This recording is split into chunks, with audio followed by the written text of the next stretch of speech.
हैं brigadier retired Farooq Hamid साहब इस वक्त में ज्वाइन कर रहे हैं, उनसे मजीद बात करते हैं। फारूक हमीद साहब, ये बताइएगा, ये किस तरह का मजाक है, किस कदर संगीन गलती है कि एक मिसाइल चल गया और पता नहीं चला भारत को कि वो पाकिस्तान में आके गिर गया। और रिवायती हरीफ हैं ये दोनों, दरअंदाजी की बात की जाती है भारत की तरफ से, लेकिन उसके बावजूद इतनी लापरवाही कि पाकिस्तान ने बताया कि भाई आपकी तरफ से ये चीज आई है। क्या कहेंगे आप?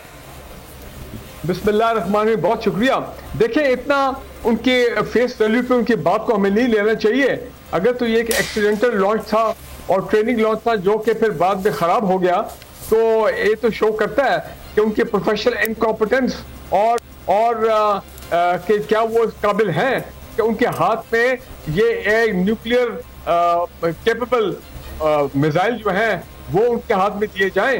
ये तो बड़ी खतरे वाली बात है। ये तो पूरे ना सिर्फ पाकिस्तान को, ये तो पूरे खत्ते को एक बहुत बड़ा खतरा है, बहुत बड़ा डिजास्टर जो है वो हो सकता है।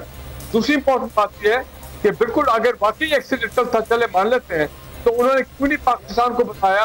डीजीएमओ का हेल्पलाइन है कि जनाब ये एक एक्सीडेंट हो गया है। तो हम जब तक डीजी आईएसपीआर के प्रेस कॉन्फ्रेंस नहीं हुई है उस वक्त आप देखते उन्होंने बिल्कुल रिस्पॉन्ड नहीं किया। और फिर ये इंक्वायरी है, उनको आप कैसे ट्रस्ट कर सकते हैं कि वो इंक्वायरी क्या खुद करेंगे? ज्वाइंट इंक्वायरी होनी चाहिए, बल्कि हमें तो चाहिए। अच्छा सर, माजी में आप क्योंकि आप दिफाई तज्जियाकार हैं, माजी में आपने कभी ऐसा सुना दुनिया का कोई मुल्क एक मिसाइल चला दे और उसको पता ना चले कि वो बराबर वाली सरहद पे जाके, बराबर वाले मुल्क में जाके गिर चुका है और खामोशी इख्तियार करे रखे उस वक्त तक, जब तक वो मुल्क बाकायदा तौर पे ये ना कहे कि भाई ये चीज आके गिरी है, आप बताएं ये क्या है, इसकी जस्टिफिकेशन दें।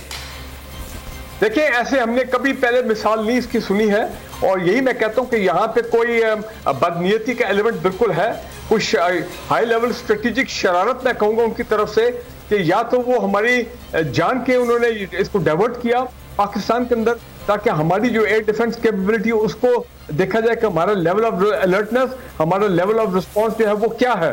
तो ये इसमें आप ये उनको इतना प्लेनली मत ले उनके अपने अल्फाज पे, कि आपको पता है इंडिया जो है एक नहायत ट्रेचरस और कनिंग नेबर है। वो पाकिस्तान के दोस्त नहीं है, वो पाकिस्तान के दुश्मन है।